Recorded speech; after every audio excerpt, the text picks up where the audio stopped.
प्यारे बच्चों नमस्कार।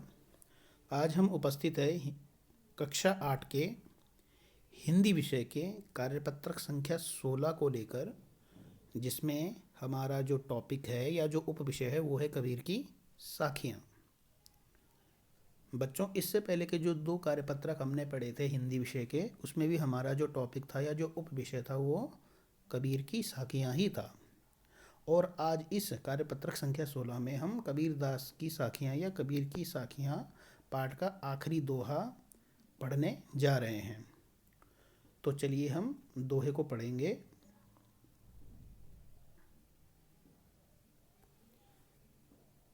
अब तक हम कबीर दास जी की 4 साखियाँ पढ़ चुके हैं, जिसमें उन्होंने जीवन से जुड़े आचरण, व्यवहार व आदर्शों की चर्चा की है। आज हम कबीर की साखियों से इस पाठ की अंतिम साखी को समझने का प्रयास करेंगे। आइए पढ़ते हैं। यानी कि क्या करें कि इससे पहले के जो 2 कार्यपत्रक हमने पढ़े थे, उन दोनों कार्यपत्रकों में हमने कबीरदास जी की 4 साखियों को पढ़ा था। अब हम इस कार्यपत्रक में कबीर की साखियाँ पाठ का जो अंतिम दोहा है या जो अंतिम साखी है उसको पढ़ने जा रहे हैं। इसका मतलब कबीर की साखियाँ जो पाठ है उसमें कुल 5 साखियाँ या 5 दोहे हैं और ये हमारा आखिरी दोहा है। तो हम दोहे को पढ़ेंगे पहले। जग में बैरी कोई नहीं, जो मन शीतल होए, या आपा को डारी दे, दया करे सब कोई। एक बार फिर से इसको हम पढ़ेंगे। कहा, जग में बैरी कोई नहीं, जो मन शीतल होए, या आपा को डारी दे, दया करे सब कोय। अब नीचे आपको इसका भावार्थ भी समझाया गया है। जो दोहा है उस दोहे का भावार्थ भी समझाया गया है, तो हम भावार्थ को भी एक बार समझेंगे। इन पंक्तियों में कबीर दास जी कहते हैं कि जिसका मन शांत और शीतल है, उसका संसार में कोई बैरी या शत्रु नहीं होगा।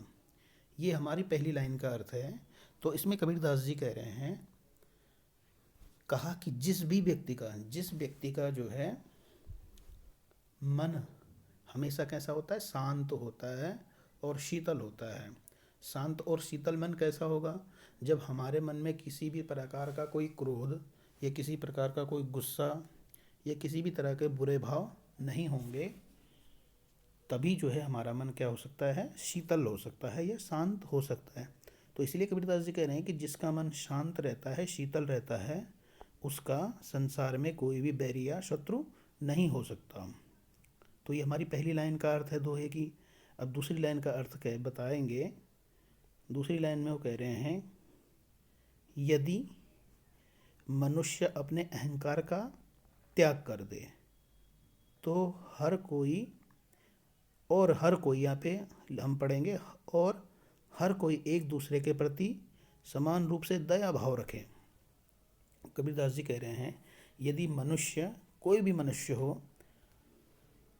कह रहे हैं कि अगर मनुष्य अपने अहंकार से मतलब अपने जो घमंड होता है, कई बार व्यक्ति को जो है अपनी धन दौलत का या अपनी जो है आन बान शान का, जिसको हम कह सकते हैं, व्यक्ति को क्या होता है, घमंड होता है।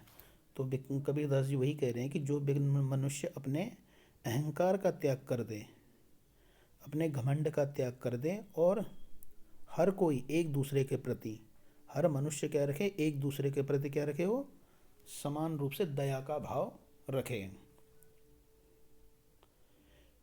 फिर आगे कह रहे हैं कि इसलिए मनुष्य को संसार में अहंकार और स्वार्थ की जगह मित्रता और दया भाव फैलाने चाहिए। क्या कह रहे हैं कि इसलिए जो मनुष्य है, मनुष्य को जो है 2 काम करने हैं। एक तो उसको क्या करना है, एक तो उसको कभी भी अहंकार नहीं करना है। अहंकार और स्वार्थ की जगह उसको क्या करना है, मित्रता और दया भाव को फैलाना है। तो ये इस पैराग्राफ का क्या है, भावार्थ है, जिसमें कबीरदास जी हमें एक तो जो है अपना मन शांत रखने के लिए वो कहते हैं, दूसरा वो कहते हैं कि हमें कभी भी जो है अहंकार या घमंड नहीं करना चाहिए। और आखिर में वो कहते हैं कि हमें हमेशा क्या रखना चाहिए, मित्रता का और दया का भाव जो है फैलाने का प्रयास करना चाहिए या फैलाना चाहिए। अब बच्चों इस दोहे के बाद आपको नीचे कुछ प्रश्न पूछे गए हैं होमवर्क के तौर पे। ऊपर दी गई साखी व इसके भावार्थ को समझकर निम्नलिखित प्रश्नों के उत्तर लिखिए। पहला प्रश्न है, प्रस्तुत पंक्तियों के अनुसार मनुष्य किस प्रकार दूसरों को अपना वैरी या शत्रु बना लेता है। अब ये जब हम ऊपर देखेंगे बच्चों, पहले दोहे की पहली लाइन में ही जो है इसका हमें अर्थ मिल जाएगा। ठीक है। अब आगे दूसरा प्रश्न है, दया भाव से आप क्या समझते हैं। यानी कि जो इसमें ऊपर एक शब्द आया था दया भाव, कबीरदास जी कहते हैं ना कि दया भाव फैलाना चाहिए। तो इसमें प्रश्न में पूछ रहे हैं कि दया भाव से आप क्या समझते हैं, तो इसका उत्तर भी आपने लिखना है। और तीसरा प्रश्न है कि इस साखी से हमें क्या क्या सीख मिलती है या क्या सीख मिलती है। तो ये अभी मैंने जब भावार्थ पढ़ा था तो इसका मैंने उसमें बताया था कि हमें क्या सीख इसमें मिल रही है। और अब आखिर में जो है बच्चों आपको चौथे प्रश्न के रूप में एक गतिविधि दे दी गई है। गतिविधि है, कबीर की साखियों में से आपको सबसे अच्छी साखी कौन सी लगी और क्यों, लिखिए। अब इसमें कह रहे हैं कि जो आपने अभी तक जो हमने कुल 5 साखियाँ जो पढ़ ली हैं, उन पांचों साखियों में आपको सबसे अच्छी साखी कौन सी लगी, सबसे बढ़िया साखी कौन सी लगी।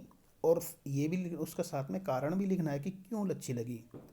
चाहे वो पहली साखी अच्छी लगी हो या दूसरी लगी हो, तीसरी लगी हो, कोई भी साखी जो भी आपको बढ़िया लगी हो, वो एक तो लिखना है कि ये वाली साखी भी लिखनी है यहाँ पे कि हमें ये वाली साखी अच्छी लगी, और उसका कारण भी लिखना है कि क्यों हमें अच्छी लगी, उससे हमें क्या सीख मिली।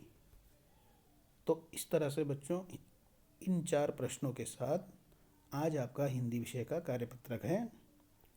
अगर कार्यपत्रक में कहीं पर भी आपको कोई समस्या होती है, कुछ समझ नहीं आता है, तो आप अपने हिंदी विषय के अध्यापक से पूछ सकते हैं। Thank you.